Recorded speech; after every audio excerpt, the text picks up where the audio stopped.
Hello everyone, teacher academy में आप लोग का स्वागत है।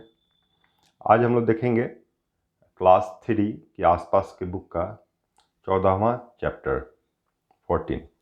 कहाँ से आया किसने पकाया। कहाँ से आया किसने पकाया। पकाया मतलब कोई ना कोई भोजन होगा आया जिसको खाने के लिए हम लोग इस्तेमाल करते हैं। यह एक फ़ोटो दी हुई जिसमें वेणु का परिवार है, रानी का परिवार है।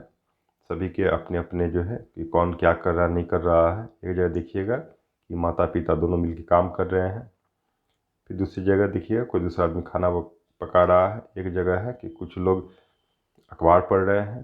कहीं पे है कि एक अखबार पढ़ रहा है और फिर दूसरे व्यक्ति काम पे लगे हुए हैं।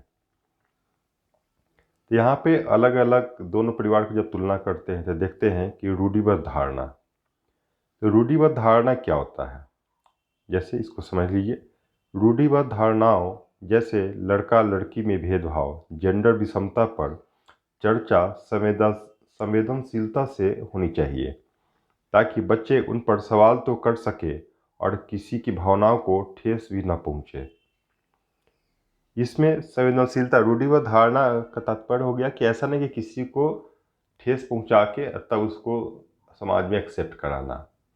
अगर हम लोग सहूलियत से किसी भी चीज़ को सीख जाते हैं वो सबसे अच्छा होता है।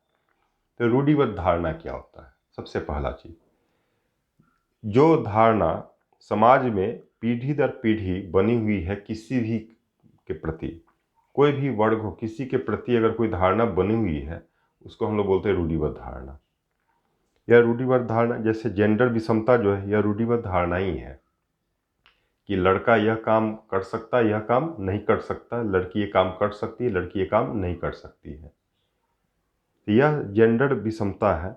इस पर जब हम लोग क्लास में चर्चा करें तो बच्चे में यह संवेदनशीलता, क्लास 3 के बच्चे हैं, छोटे बच्चे हैं, यह संवेदनशीलता हो कि उसमें लड़का भी होगा लड़की भी होगी तो किसी में विरोध नहीं हो और उस चीज़ को सुधारने की क्रिया की जाए। तो ये रूढ़िबद्ध धारणा को पढ़ाना थोड़ा सा कठिन होता है और क्लासरूम में, ताकि ऐसा नहीं कि किसी को हर्ट हो और अच्छे से समझ भी जाए।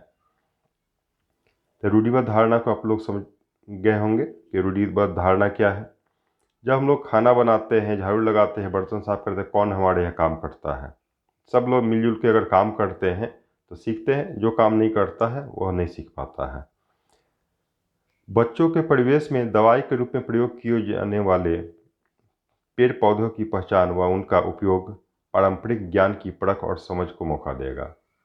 हम लोग ये भी देखते हैं कि कुछ जगह जो है जैसे चोट लग गया, पेट में दर्द होने लगा या फिर खांसी हो गई, दांत दर्द करने लगा, तो हम लोग कुछ ना कुछ घरेलू उपचार करते हैं। यह घरेलू उपचार क्या होता है? यह प्राकृतिक उपचार होता है।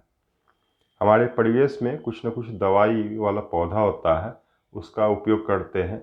जैसे नीम के पौधा का, नीम के पत्ते का, नीम के टहनी का, उसके दातुन का, तुलसी के पत्ते का, इसका उपयोग जो हम लोग करते हैं। ये सब चीज़ के प्रति जो है बच्चे जागरूक होंगे और समझेंगे तो ये भी देखें कि कौन सा चीज़ खाने वाला होता है, कौन सा औषधीय चीज़ होता है। मतलब कहाँ से आया ये तो ठीक है, कौन पकाया ये सब ठीक है, लेकिन ये भी चीज़ महत्वपूर्ण है कि ना इसको हम लोग खाने के रूप में इस्तेमाल करते हैं, इसको दवा के रूप में काम करते हैं। जैसे बच्चे ये भी समझ पाएंगे कि कुछ जो पेड़ पौधे होते हैं जैसे कचनार के फूल, तो एक जगह होगा कि एक फूल की डाली रख दी गई, डलिया, एक पत्ते वाली डलिया, एक फल की और पौधे का और कोई हिस्सा उसका। अब बच्चे को बोला जाए कि गोभी है तो इसमें कौन सा भाग खाया जाता है, आंवला है तो उसका कौन सा भाग खाया जाता है, वह कौन सा चीज़ है, आम है तो कौन है, चना है तो क्या है, कटहल तो है कौन है, सहजन की फली है तो ये कौन सी है, मूली है तो कौन सी भाग है।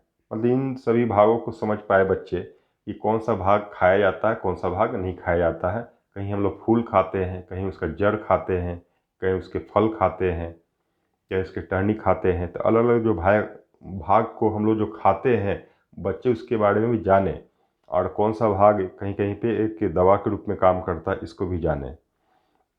इस अभ्यास में कुछ पौधों के ऐसे भाग दिए गए हैं जो कि हमारे भोजन का हिस्सा है। बातचीत के द्वारा इस सूची को बढ़ाया जा सकता है। बच्चे से और भी पूछ सकते हैं, आपसे भी पूछा जा सकता है कि इसका कौन सा भाग खाया जाता है। जैसे लौंग, लौंग का कौन सा भाग खाया जाता है, आप लोग बताइएगा क्लास में।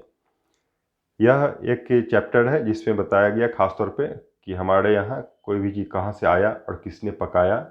साथ साथ खाने के अलावा कुछ दवा भी होता है, उसको भी हम लोग इस्तेमाल करते हैं। उसको कौन सा भाग खाना चाहिए और कौन सा पौधा इस्तेमाल करते हैं। साथ में अगर कोई पौधा इस्तेमाल करते हैं तो उसका कौन सा भाग खाते हैं, कौन सा भाग नहीं खाते हैं, इसके बारे में भी जानकारी होनी चाहिए। इस चैप्टर में इसी चीज़ को बताया गया है। अगले चैप्टर में फिर मिलते हैं। जय हिंद।